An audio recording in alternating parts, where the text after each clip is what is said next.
So I'm of the belief that in the future, Apple will essentially offer Apple as a service. So consumers will pay 100, 200, 250 a month. And for that amount of money, they'll get the latest and greatest hardware, including the iPhone.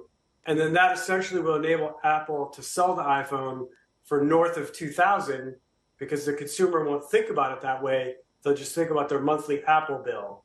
So yes, there's still a hardware story today as far as the majority of the revenue comes from hardware. But I do think that there is an opportunity for Apple to lean into services in the future and again, essentially offer a consumer a monthly bill for as much Apple as they want. So I'm very bullish longer term on the services opportunity for Apple. That would be a radical change in business model, Tom. I mean, what have Apple said that would support that direction and that ambition so far? They've inched toward it to the extent that they first had the Goldman Sachs credit card that enabled you to buy bigger ticket items like the iPhone and pay for them on an installment basis, often with no interest. And then they've launched more recently their Buy Now, Pay Later initiative. So to the extent that they've advanced their financial services, I think that's what's positioning them.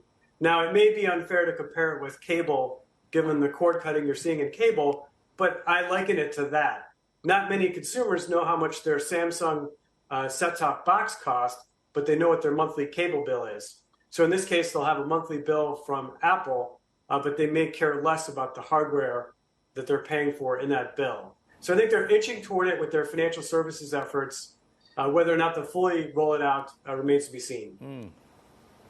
John, what say you? I mean, the as-a-service model works well when the product is digital and easily distributable. Does it work in a hardware context?